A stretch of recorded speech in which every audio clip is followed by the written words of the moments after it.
വിശദമായി നോക്കാം. അരിക്കൊമ്പനെ പറമ്പിക്കുളത്തേക്ക് മാറ്റുന്നതിൽ പാലക്കാട് പ്രതിഷേധം ശക്തമാകുന്നു. മുതലമട പഞ്ചായത്തിലെ ജനകീയ ഹർത്താലിന് പിന്നാലെ ഏപ്രിൽ 17-ന് നെല്ലിയാമ്പതിയിലും ഹർത്താലിന് ആഹ്വാനം. ഹൈക്കോടതിയെ സമീപിക്കാനും പഞ്ചായത്ത് ഭരണസമിതി ആലോചിക്കുന്നുണ്ട്. അതിനിടെ അരിക്കൊമ്പനെ പറമ്പിക്കുളത്തേക്ക് മാറ്റുന്നത് അശാസ്ത്രീയമെന്ന ഹൈക്കോടതിയിൽ നെന്മാറ MLA കെ ബാബു ചൂണ്ടിക്കാട്ടി. ഹൈക്കോടതി ഉത്തരവ് പുനഃപരിശോധിക്കണമെന്ന ഹർജിയിലാണ് പരാമർശം. ഹർജി ഹൈക്കോടതി നാളെ പരിഗണിക്കും. അരിക്കൊമ്പനായുള്ള റേഡിയോ കോളർ ഉടൻ എത്തുമെന്ന പ്രതീക്ഷയിലാണ് വനംവകുപ്പ്. റേഡിയോ കോളർ എത്തിയാൽ മോക്ക് ഡ്രിൽ ഒഴിവാക്കി ദൌത്യം വേഗത്തിൽ പൂർത്തിയാക്കുമെന്നാണ് സൂചന. അതേസമയം ഏതാനും ആഴ്ചകളായി ജനവാസ മേഖലയിൽ നിലയുറപ്പിച്ചിരിക്കുന്ന അരിക്കൊമ്പൻ വലിയ ആശങ്കയാണ് ഉയർത്തുന്നത്. സൂര്യനെല്ലി ആദിവാസി കോളനിയിലെ ലീലയുടെ വീട് ഇന്നലെ കാട്ടാന തകർത്തു. അസാമിൽ നിന്നാണ് സാറ്റലൈറ്റ് റേഡിയോ കോളർ എത്തിക്കുന്നത്. അസം വനംവകുപ്പ് മേധാവിയുടെ അനുമതി ലഭിച്ചാൽ ഉടൻ വിമാനമാർഗം റേഡിയോ കോളർ കേരളത്തിലെത്തിക്കും. 2 ദിവസത്തിനുള്ളിൽ റേഡിയോ കോളർ എത്തിക്കാനാവുമെന്നാണ് പ്രതീക്ഷ. തുടർന്ന് എത്രയും വേഗം ദൌത്യം പൂർത്തീകരിക്കാനുള്ള നടപടികൾ ആരംഭിക്കും. മോക്ക് ഡ്രിൽ ഒഴിവാക്കി വേഗത്തിൽ ദൌത്യം പൂർത്തീകരിക്കാനാണ് ലക്ഷ്യം. ഏതാനും ആഴ്ചകളായി ദൌത്യത്തിനായി തെരഞ്ഞെടുത്തിരിക്കുന്ന സിമന്റ് പാലത്തിന് സമീപ മേഖലയിലാണ് അരിക്കൊമ്പൻ തമ്പടിച്ചിരിക്കുന്നത്.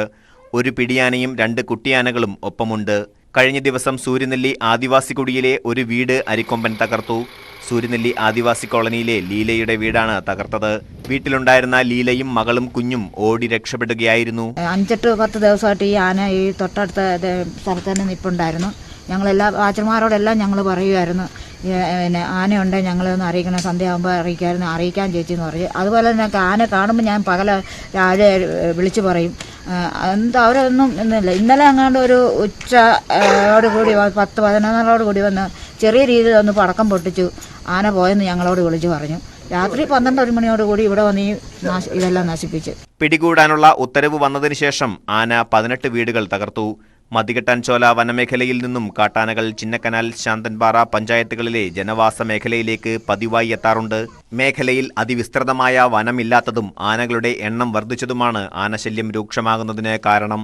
അതേസമയം പറമ്പിക്കുളത്തെ പ്രതിഷേധങ്ങൾ അരിക്കൊമ്പൻ ദൌത്യത്തിന് വെല്ലുവിളിയാകുമോ എന്ന ആശങ്കയും ഉയരുന്നുണ്ട്. ന്യൂസ് 18 ഇടുക്കി. അരിക്കൊമ്പനെ വാഴച്ചാൽ വനത്തിലൂടെ പറമ്പിക്കുളത്തെത്തിക്കാനുള്ള വനംവകുപ്പിന്റെ ട്രയൽ റൺ നാട്ടുകാർ തടഞ്ഞു. വാഴച്ചാലിൽ ലോറി തടഞ്ഞാണ് നാട്ടുകാർ പ്രതിഷേധിച്ചത്. ആദിവാസികളും ജനപ്രതിനിധികളും അടക്കം റോഡിൽ കുത്തിയിരുന്ന് പ്രതിഷേധിച്ചു. വാഴച്ചാലിൽ നിന്ന് കാരാംതോട് വഴി പോകുന്ന പാതയിലൂടെയാണ് ആനയെ പറമ്പിക്കുളം മുതിരച്ചാലിലെത്തിക്കാൻ ലക്ഷ്യമിടുന്നത്. പറമ്പിക്കുളം മേഖലയിലെ വലിയ പ്രതിഷേധത്തെ തുടർന്നാണ് വനംവകുപ്പ് വാഴച്ചാൽ വഴി ആനയെ എത്തിക്കാൻ തീരുമാനിച്ചത്. ഇതിന്റെ ഭാഗമായാണ് വനംവകുപ്പ് രാവിലെ 7 മണിയോടെ ട്രയൽ റൺ നടത്തിയത്. വാഴച്ചാൽ ചെക്ക് പോസ്റ്റ് കഴിഞ്ഞ് മുന്നോട്ട് പോയപ്പോഴാണ് നാട്ടുകാർ സംഘടിച്ചെത്തി ട്രയൽ റൺ തടഞ്ഞത്. കഴിഞ്ഞ ദിവസം വന്ന് തിരിച്ചു. അപ്പൊ ഇത് കോടതി വിധി നിങ്ങൾ നടപ്പിലാക്കും. ഞാൻ പറയുന്നത് കോടതി വിധി നിങ്ങൾ നടപ്പിലാക്കാൻ ശ്രമിക്കുന്നു. ഞങ്ങളെ സംബന്ധിച്ച് ആ കോടതി വിധിയിൽ ഞങ്ങൾക്ക് ജീവന് ഭീഷണിയുണ്ട്. അത് പറയാനായിട്ട് കോടതിയിൽ ഒരു അവസരം കൊടുത്തിട്ടുണ്ട്. അത് നടക്കട്ടെ. വ്യാഴാഴ്ച വരെ നിങ്ങൾ ഈ പ്രൊസീജിയറിന് മാറി. കാടിനകത്തെ റോഡ് സഞ്ചാരയോഗ്യമാക്കാൻ മണ്ണുമാന്തി യന്ത്രവും വാഹനങ്ങളും വാഴച്ചാലിൽ എത്തിച്ചെങ്കിലും വനവകുപ്പ് ചെക്ക് പോസ്റ്റിൽ ആദിവാസികളും നാട്ടുകാരും വാഹനങ്ങൾ തടഞ്ഞിരുന്നു. ആനമല റോഡ് ഉപരോധിച്ച നാട്ടുകാർ വിനോദസഞ്ചാരികളുടെ വാഹനവും കടത്തിവിട്ടില്ല. പിന്നീട് സമരക്കാരും പോലീസും വനപാലകരും നടത്തിയ ചർച്ചയിൽ റോഡ് നന്നാക്കാനെത്തിയ വാഹനങ്ങൾ തിരിച്ചയക്കാൻ തീരുമാനിച്ചതോടെയാണ് ഉപരോധം താൽക്കാലികമായി അവസാനിപ്പിച്ചത്. ന്യൂസ് 18 ചാലക്കുടി. കട്ടപ്പന പുളിയൻമലയ്ക്ക് സമീപം കാട്ടുപോത്തിന്റെ സാന്നിധ്യം കണ്ടെത്തി. കാൽപ്പാടുകൾ കണ്ടതായി നാട്ടുകാർ വനംവകുപ്പിനെ അറിയിക്കുകയായിരുന്നു. തുടർന്ന് നടത്തിയ പരിശോധനയിലാണ് കാട്ടുപോത്തിന്റെ കാൽപ്പാടുകളാണെന്ന് വനപാലകർ സ്ഥിരീകരിച്ചത്. വനംവകുപ്പ് ഉദ്യോഗസ്ഥർ സ്ഥലത്ത് പരിശോധന നടത്തിയെങ്കിലും കാട്ടുപോത്തിനെ കണ്ടെത്താനായില്ല. പ്രണയത്തിൽ നിന്നൊഴിയാൻ യുവാവിനെതിരെ കൊട്ടേഷൻ നൽകിയ യുവതി പിടിയിൽ. വർക്കല ചെറുന്നിയൂർ സ്വദേശി ലക്ഷ്മിപ്രിയയാണ് പിടിയിലായത്. തിരുവനന്തപുരം വർക്കല ഐരൂർ സ്വദേശിയായ യുവാവിനെ തട്ടിക്കൊണ്ടുപോയി എറണാകുളത്ത് വെച്ച് നഗ്നനാക്കി മർദ്ദിക്കുകയും ദൃശ്യങ്ങൾ പകർത്തുകയും ചെയ്ത കേസിൽ 8-അംഗ സംഘത്തിലെ 2 പേരെയാണ് ഇതുവരെ അറസ്റ്റ് ചെയ്തത്. 8-ാം പ്രതിയായ എറണാകുളം സ്വദേശി അമലിനെ ഇന്നലെ അറസ്റ്റ് ചെയ്തിരുന്നു. വീട്ടിൽ നിന്ന് തട്ടിക്കൊണ്ടുപോയതാണ്. എറണാകുളത്ത് കൊണ്ടുപോയി ദേഹോദരം ചെയ്തതിലേക്കാണ് നമ്മൾ കേസ് രജിസ്റ്റർ ചെയ്തത്. അതിനകത്ത് പഴയ സുഹൃത്തായ ഒരു പെൺകുട്ടിയുണ്ട്, ലക്ഷ്മിപ്രിയ. അത് ഇന്നലെ തിരുവനന്തപുരത്ത് നിന്ന് അതിനെ അറസ്റ്റ് ചെയ്തിട്ടുണ്ടായിരുന്നു. അതിൻ്റെ സുഹൃത്തിൻ്റെ വീട്ടിൽ താമസിച്ചായിരുന്നു. അവിടെ നിന്ന് അറസ്റ്റ് ചെയ്തുകൊണ്ട് വന്നു. ഇന്നിപ്പോൾ കോടതി ഹാജരാക്കുന്നുണ്ട്.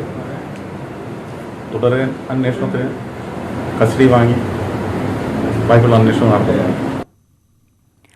ലക്ഷ്മിപ്രിയയുമായി മകൻ പ്രണയത്തിലായിരുന്നില്ലെന്ന് യുവാവിന്റെ അച്ഛൻ പറഞ്ഞു. 10 മണിക്കാണ് മോനെ ഇവിടെ തട്ടിക്കൊണ്ട് പോകുന്നത്. 10 മണിക്ക് ഇവിടെ നിന്ന് MGM സ്കൂളിൽ നിന്നാണ് എൻ്റെ വീടിൻ്റെ അടുത്താണ് വിളിച്ചിറക്കൊണ്ട് പോകുന്നത്. ലക്ഷ്മിപ്രിയ എന്ന് പറയുന്ന കൊച്ചാണ് വിളിച്ചിട്ട് പോകുന്നത്. ആദ്യം അത് 2 പേരെ ഉണ്ടായിരുന്നു. ലക്ഷ്മിപ്രിയയും വേറെ ഉണ്ട്. പിന്നെ പൂവങ്കി എന്നാണ് 2 പേര് കയറുന്നത്. ഈ 2 പേര് കയറുന്ന മാത്രമേ മോൻ ഓർമ്മയുള്ളൂ. കയറിയ ഉടനെ മർദ്ദനം തുടങ്ങി. മർദ്ദനം കൊണ്ട് അയിരൂർ പോയി. അയിരൂർ നിന്ന് വണ്ടി അടച്ചു തിരിച്ച് പോലീസ് സ്റ്റേഷൻ വഴിയാണ് പോകുന്നത്. നാദാപുരത്ത് യുവതിക്ക് ക്രൂരമർദ്ദനമേറ്റിട്ടും പ്രതികളെ പിടിക്കാതെ പോലീസ്. ഒരാഴ്ച മുമ്പാണ് കീഴൽ സ്വദേശിനിയായ യുവതിക്ക് നാദാപുരത്തെ വീട്ടിൽ വെച്ച് ഭർത്താവിൽ നിന്ന് ക്രൂരമർദ്ദനമേറ്റത്. യുവതിയുടെ കണ്ണിന് ഗുരുതരമായി പരിക്കേറ്റിരുന്നു.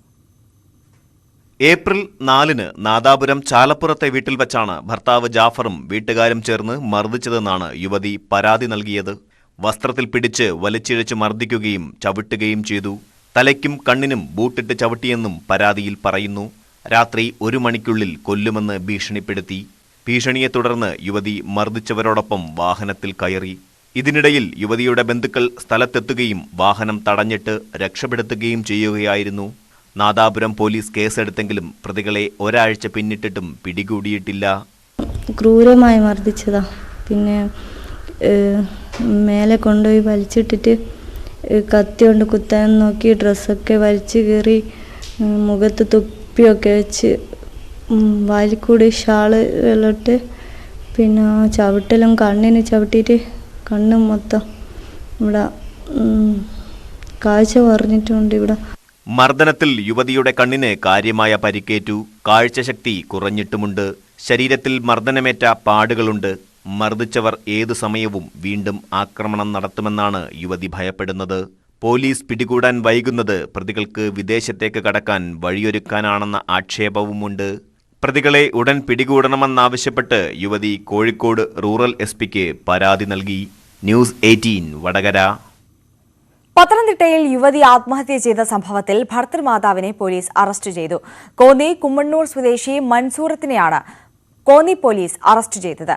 ഭർത്തൃ വീട്ടിൽ ആത്മഹത്യയ്ക്ക് ശ്രമിച്ച ഷംന ചികിത്സയിലിരിക്കെയാണ് മരിച്ചത്.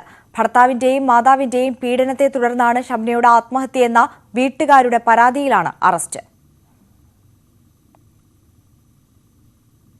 വർക്കലയിൽ വീട് കുത്തിത്തുറന്ന് സ്വർണം കവർന്നതായി പരാതി. വർക്കല കുരക്കെണ്ണി തനുജ മൻസിലാണ് കവർച്ച നടന്നത്. ഏകദേശം 20 പവനോളം സ്വർണം നഷ്ടപ്പെട്ടതായി ഗൃഹനാഥനായ ഉമർ ഫാറൂഖ് വർക്കല പോലീസിൽ പരാതി നൽകി. കഴിഞ്ഞ ദിവസം ബന്ധുവിന്റെ മരണത്തെ തുടർന്ന് വീട് അടച്ചിട്ട് പോയ സമയത്തായിരുന്നു മോഷണം. മകന്റെ വീട് നിർമ്മാണത്തിനായി സൂക്ഷിച്ചിരുന്ന 3 ലക്ഷം രൂപ വീടിനുള്ളിൽ നിലത്തുനിന്നും കണ്ടെത്തി. മോഷ്ടാവ് ധൃതിയിൽ രക്ഷപ്പെടാൻ ശ്രമിച്ചപ്പോൾ തറയിൽ വീണതാകാമെന്നാണ് പോലീസ് നിഗമനം. മോഷ്ടാവിനായി വർക്കല പോലീസ് അന്വേഷണം ഊർജിതമാക്കിയിട്ടുണ്ട്. സംസ്ഥാനത്തെ വനം വകുപ്പ് ചെക്ക് പോസ്റ്റുകളിൽ വിജിലൻസ് പരിശോധന നടത്തി. വനം വകുപ്പ് വിജിലൻസ് മേധാവി പ്രമോദ് ജി കൃഷ്ണന്റെ നിർദ്ദേശപ്രകാരമായിരുന്നു പരിശോധന. കാസർഗോഡ് ജില്ലയിലെ വനം ചെക്ക് പോസ്റ്റുകളായ തലപ്പാടി, കൊട്ടിയാടി, പാണത്തൂർ എന്നിവിടങ്ങളിൽ കണ്ണൂർ ഫ്ലൈയിംഗ് സ്ക്വാഡ് ഡിവിഷൻ മിന്നൽ പരിശോധന നടത്തി. എല്ലായിടങ്ങളിലും ഒരേ സമയത്തായിരുന്നു പരിശോധന. തിങ്കൾ രാത്രി തുടങ്ങിയ പരിശോധന പുലർച്ചെ വരെ നീണ്ടു. മസ്തിഷ്കാഘാതത്തെ തുടർന്ന് മരിച്ച മലയാളി സൈനികൻ എടപ്പാൾ കാവിൽപ്പടി പടിഞ്ഞാറേക്കര വീട്ടിൽ ഹവിൽദാർ സുമേഷിന് കണ്ണീരിൽ കുതിർന്ന യാത്രാമൊഴി. മലപ്പുറം സൈനിക കൂട്ടായ്മയുടെ നേതൃത്വത്തിൽ ചങ്ങരംകുളത്തുനിന്ന് വിലാപയാത്രയായിട്ടായിരുന്നു മൃതദേഹം വീട്ടിലെത്തിച്ചത്. പൊതുദർശനത്തിന് വെച്ച ശേഷം ഉച്ചയ്ക്ക് 2:30 സൈനിക ബഹുമതികളോടെ സംസ്കരിച്ചു. കഴിഞ്ഞ ശനിയാഴ്ച ജമ്മുവിലെ ജോലിസ്ഥലത്ത് വെച്ചാണ് മസ്തിഷ്കാഘാതം ഉണ്ടായത്. ആശുപത്രിയിൽ എത്തിച്ചെങ്കിലും രക്ഷിക്കാനായില്ല.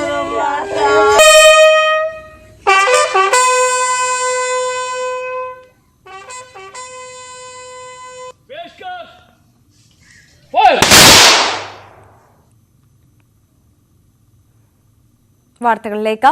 വരൾച്ച രൂക്ഷമായി ബാധിച്ച ഏലം മേഖലയ്ക്ക് വേനൽ മഴ എത്തിയത് ആശ്വാസമായി. ജലസേചനം നിലച്ച ഘട്ടത്തിലാണ് തുടർച്ചയായ ദിവസങ്ങളിൽ ഇടുക്കിയിൽ വ്യാപകമായി വേനൽ മഴ കിട്ടിയത്. വേനൽ കടുത്തതോടെ ഇടുക്കിയിൽ ചെറുകിട കർഷകരുടെ ഉൾപ്പെടെയുള്ള ഏലച്ചെടികൾ വ്യാപകമായി കരിഞ്ഞുണങ്ങി നശിച്ചിരുന്നു. ജലസ്രോതസ്സുകൾ വറ്റിവരണ്ടതോടെ ആഴ്ചകളോളം ജലസേചനവും തടസ്സപ്പെട്ടു. നനയ്ക്കൽ ജോലികൾ മുടങ്ങാതെ നടത്തിയിരുന്ന വൻകിടത്തോട്ടങ്ങളെ പോലും ഉണക്ക് ബാധിച്ചു. ഇതിനിടയിലാണ് ഇടുക്കിയിൽ കഴിഞ്ഞ ദിവസങ്ങളിൽ ഉച്ചകഴിഞ്ഞു ശക്തമായ മഴ പെയ്തത്. ഏലത്തെ സംബന്ധിച്ച് ഏറ്റവും നല്ലൊരു സീസണിലേക്കാണ് ഈ വേനൽമഴ പോകുന്നത്.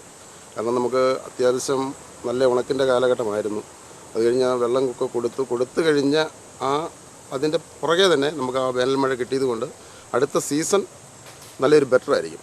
ഭൂരിഭാഗം കർഷകരുടെയും പുരയിടങ്ങളിലും തോട്ടങ്ങളിലും പച്ചവല കെട്ടിയാണ് വേനലിന്റെ കാഠിന്യത്തെ പ്രതിരോധിച്ചത്. വിളവെടുപ്പ് സീസൺ അവസാനിച്ചതോടെ ഏലച്ചെടി ഒരുക്കൽ, വളമിടിയിൽ, കീടനാശിനി തളിക്കൽ തുടങ്ങിയ ജോലികളാണ് ഇപ്പോൾ പുരോഗമിക്കുന്നത്. തുടർച്ചയായി മഴ ലഭിച്ചതിനാൽ ഏലച്ചെടികളിൽ മുള പൊട്ടിത്തുടങ്ങി. ഇതിനൊപ്പം വളമിടിയിൽ ഉൾപ്പെടെയുള്ള ജോലികൾ കർഷകർ വേഗത്തിലാക്കിയിട്ടുണ്ട്. ജൂൺ ജൂലൈ മാസങ്ങളിൽ അടുത്ത സീസൺ ആരംഭിക്കും. ന്യൂസ് 18 ഇടുക്കി. തൃശൂർ മറ്റത്തൂർ വാസുപുരത്ത് ചിത്രകാരി രതി സുരേഷ് ബാബു ഒരുക്കിയ Vrindavan fine arts open gallery തുറന്നു. ഫോട്ടോമ്യൂസ് ഡയറക്ടർ ഡോക്ടർ ഉണ്ണികൃഷ്ണൻ പുളിക്കൽ ഉദ്ഘാടനം ചെയ്തു. കലാസ്വാദകർക്ക് സൗജന്യമായി ചിത്രങ്ങൾ കണ്ട് ആസ്വദിക്കുന്നതിനും കുട്ടികൾക്ക് ചിത്രരചനയിൽ സൗജന്യ പരിശീലനം നൽകാനുമാണ് ഓപ്പൺ ആർട്ട് ഗ്യാലറി തുറന്നത്.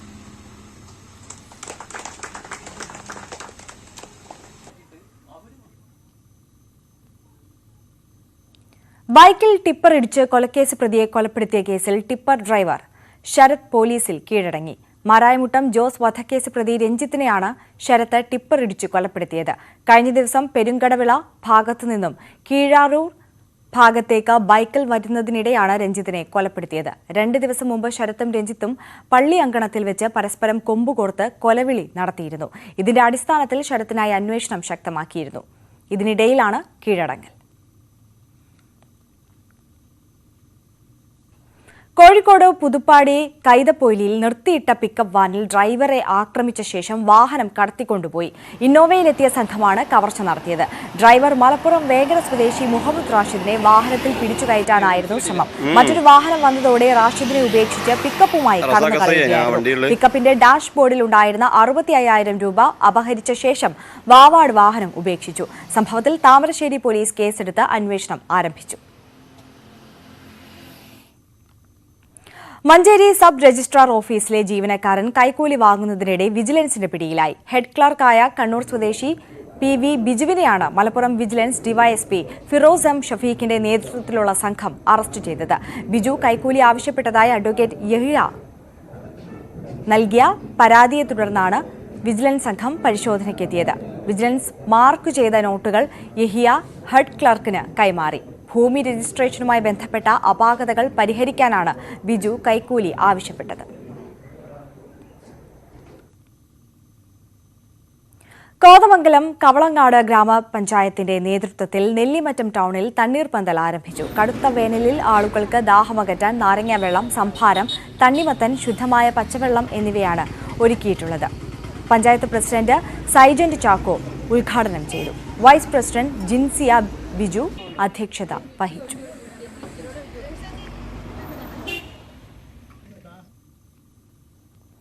മുക്കം ഫുട്ബോൾ അക്കാദമി അവധിക്കാല ഫുട്ബോൾ കോച്ചിംഗ് ക്യാമ്പ് ആരംഭിച്ചു. മുക്കം മാമ്പറ്റ മിനി സ്റ്റേഡിയത്തിൽ നടക്കുന്ന ക്യാമ്പിൽ 7 വയസ്സ് മുതൽ 17 വയസ്സ് വരെയുള്ള ആൺകുട്ടികൾക്കും പെൺകുട്ടികൾക്കുമാണ് പരിശീലനം നൽകുന്നത്. മുക്കം നഗരസഭാ ചെയർമാൻ PT ബാബു ക്യാമ്പ് ഉദ്ഘാടനം ചെയ്തു. 8 വർഷമായി മുക്കം കേന്ദ്രമായി പ്രവർത്തിക്കുന്ന മുക്കം ഫുട്ബോൾ അക്കാദമിയുടെ ഈ വർഷത്തെ അവധിക്കാല ഫുട്ബോൾ കോച്ചിംഗ് ക്യാമ്പിനാണ് മാമ്പറ്റ മിനി സ്റ്റേഡിയത്തിൽ തുടക്കമായത്. 7 വയസ്സ് മുതൽ 17 വയസ്സ് വരെയുള്ള ആൺകുട്ടികൾക്കും പെൺകുട്ടികൾക്കുമാണ് ക്യാമ്പിൽ പരിശീലനം നൽകുന്നത്. മലപ്പുറം, കോഴിക്കോട് ജില്ലകളിലുള്ള പ്രമുഖ കോച്ചുകളാണ് പരിശീലനം നൽകുന്നത്. ക്യാമ്പ് മുക്കം നഗരസഭാ ചെയർമാൻ TP ബാബു ഉദ്ഘാടനം ചെയ്തു.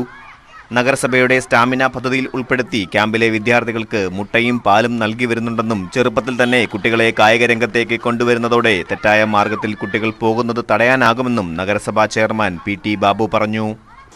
നമ്മുടെ വളർന്നു വരുന്ന പുതിയ തലമുറയെ മറ്റൊരു രീതിയിലേക്ക് വഴി തെറ്റാതെ നേർവഴിക്ക് സഞ്ചരിക്കാൻ ആവശ്യമായിട്ടുള്ള ഒരു സംവിധാനം കൂടിയാണ് നമ്മുടെ കുട്ടികൾ. ഈ രംഗത്ത് ഫുട്ബോൾ മാത്രമല്ല, ഏത് രംഗമായാലും, ഫുട്ബോൾ, വോളിബോൾ ആയാലും ക്രിക്കറ്റായാലും എല്ലാ കായിക മേഖലയിലും നമ്മുടെ കുട്ടികളെ കൈപിടിച്ച് കൊണ്ടുവന്നാൽ നമ്മുടെ പുതിയ തലമുറ അവരുടെ നമ്മുടെ സമൂഹത്തിന് പ്രയോജനകരമായ രീതിയിലേക്ക് നമുക്ക് നയിക്കാൻ സാധിക്കും എന്നുള്ളതാണ്. എന്നാൽ മാമ്പറ്റ മിനി സ്റ്റേഡിയത്തിൽ ഇപ്പോൾ കോച്ചിംഗ് നടത്താൻ ഏറെ പ്രയാസമുണ്ട്. വിദ്യാർത്ഥികൾക്ക് ടോയ്ലറ്റ് സൗകര്യം ഇല്ലാത്തതും ഗ്രൗണ്ടിന് തൊട്ടടുത്ത് KMCT മെഡിക്കൽ കോളേജ് ഉൾപ്പെടെയുള്ള സ്ഥാപനങ്ങളിലേക്ക് പോകുന്ന വാഹനങ്ങളുടെ നിരക്ക് വർദ്ധിച്ചതുമാണ് പ്രതിസന്ധി. കുട്ടികൾ ഫുട്ബോൾ കളിക്കുമ്പോൾ ബോൾ റോഡിലേക്ക് പോകുകയും ഇരുചക്ര വാഹനങ്ങളുടെയും കാൽനട യാത്രക്കാരുടെയും ദേഹത്ത് ഫുട്ബോൾ വീണ് അപകടത്തിന് സാധ്യതയുമുണ്ട്. അതിനാൽ വിദ്യാർത്ഥികൾക്ക് സുഗമമായി പരിശീലനം നൽകാൻ അധികൃതർ മൈതാനത്തിന് സുരക്ഷാ വലയം തീർത്തു തരണമെന്ന് അക്കാദമി ഭാരവാഹികൾ ആവശ്യപ്പെട്ടു. ഇപ്പോൾ ഏകദേശം 10 വയസ്സ്, 12 വയസ്സ്, 14 വയസ്സ്, 17 വയസ്സ് അത്ര ഏജിലുള്ള കുട്ടികൾക്കാണ് ഇപ്പോൾ ക്യാമ്പ് നടത്തിക്കൊണ്ടിരിക്കുന്നത്. ഏകദേശം 5ഓളം കോച്ചുമാരുണ്ട്. വളരെ നല്ല രീതിയിൽ പോകുന്ന മലയോര മേഖലയിൽ എത്രയും കുട്ടികൾ 100ഓളം കുട്ടികളുള്ള ഒരു അക്കാദമി ഈ ഏരിയയിൽ ഉണ്ടോയെന്നുള്ള ഒരു സംശയമാണ്. കാരണം അത്രയും കുട്ടികൾ നമ്മളെ ഈ അക്കാദമിയിലുണ്ട്. അവരുടെ രക്ഷിതാക്കളും വളരെ നല്ല രീതിയിൽ ഈ അക്കാദമിയോട് സഹകരിച്ച് പോരുന്നുണ്ട്. അതിൻ്റെ വലിയ സന്തോഷമാണ്. ക്യാമ്പ് ഉദ്ഘാടന ചടങ്ങിൽ നഗരസഭാ കൗൺസിലർമാരായ വേണു കല്ലുരുട്ടി, മധു മാസ്റ്റർ, രജനി MV എന്നിവർ പങ്കെടുത്തു. ഉദ്ഘാടനത്തോടനുബന്ധിച്ച് മലപ്പുറം ജില്ലയിലെ എടക്കരയിലെ യുണൈറ്റഡ് ഫുട്ബോൾ അക്കാദമിയുമായി എല്ലാ ബാച്ചിലെയും കുട്ടികളെ പങ്കെടുപ്പിച്ച് പ്രദർശന മത്സരവും സംഘടിപ്പിച്ചു. ന്യൂസ് 18 മുക്കം. ഇതോടെ നാട്ടുവർത്തമാനം പൂർണ്ണമാവുകയാണ്. നമസ്കാരം.